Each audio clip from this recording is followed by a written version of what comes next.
Amoureux de l'actualité, jeudi, la revue de presse, bonjour. Coopération au développement. Le président Romuald Wadaï échange avec les présidents de la BOAD, la Banque ouest-africaine de développement, et de la BAD, la Banque africaine de développement.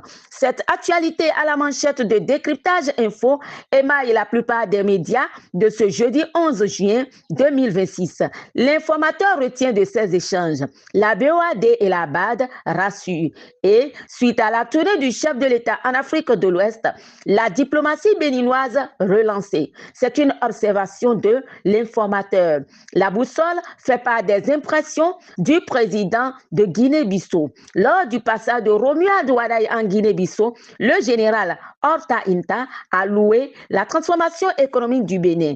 Le Bénin restera ouvert au monde, avait promis Romuald Wadaï. Matin Libre se rappelle de sa promesse. Dynamisation de la coopération régionale, Wadaï rebat les cartes si l'événement du jour. Amis de la plume et du papier, diplomatie et mesures sociales, la FCBE, Force Cori pour un Bénin émergent, soutient les premières actions de Wadaï. Le Béninois libéré libère l'information à sa manchette et ajoute que c'est à travers un communiqué publié hier 10 juin et signé par le secrétaire exécutif par intérim que le parti a salué les actions engagées par le chef de l'État. La FCBE apprécie ainsi les actions de Wadaï, écrit l'informateur. Nous allons au Parlement. Gouvernance parlementaire, Joseph Djogbenou serre le vice. Joseph Djogbenou hausse le ton en matière de gestion administrative et financière. L'emblème a suivi les recadrages du président de l'Assemblée nationale. Politique monétaire dans l'UEMOA, l'Union économique monétaire ouest-africaine. La BECAO, Banque centrale des États de l'Afrique de l'Ouest, maintient ses taux directeurs pour soutenir la stabilité économique, rapporte Décryptage Info. Nous parlons tourisme, promotion touristique.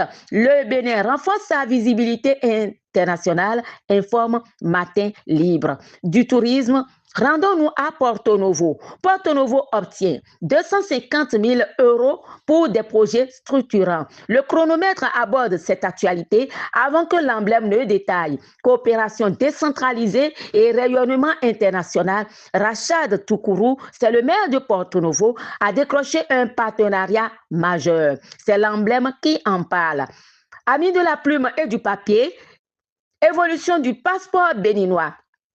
Passeport béninois, renouvellement désormais accessible en ligne via e-pass, informe Décryptage Info. Au dit de la boussole, le Bénin simplifie la vie à sa diaspora. Renouveler désormais son passeport en 30 minutes en ligne est possible, annonce la boussole. La boussole titre le passeport le plus puissant de l'UEMOA et deuxième dans la CEDEAO, c'est bel et bien, selon la boussole, le passeport du Bénin.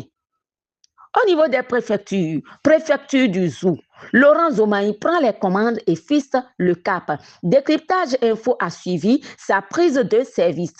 C'est sous le signe de l'humilité et de l'engagement, fait remarquer le grand jury. Plus tôt, Laurent Zomaï, installé préfet avec la ferme conviction, la ferme ambition d'un territoire modèle.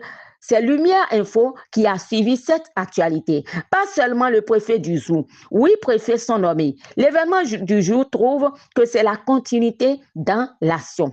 Nous allons chez le journal de Parakou. Dabarou Agri nous amène sur un chantier. Journée internationale de la sécurité sanitaire des aliments.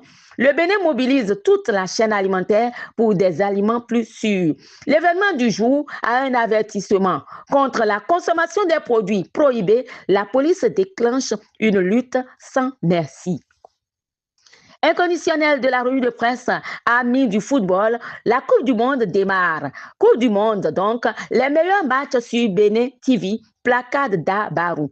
Top départ pour le mondial. Mais le Mexique et l'Afrique du Sud ouvrent les balles ce jour, annonce la boussole.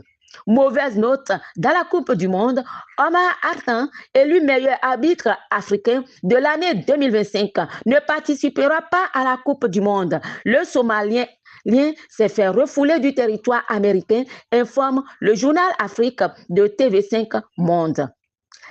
Le journal Le Monde continue. L'ONU appelle Washington à revoir en profondeur l'application de sa politique migratoire alors que plusieurs participants de la Coupe du Monde, dont l'arbitre somalien, se sont vus refuser l'entrée sur le territoire américain. Le haut commissaire des droits de l'homme, Volker Turk de l'ONU, a estimé que cela affectait les droits humains et la dignité humaine. Ce sont des détails à lire dans le journal Le Monde.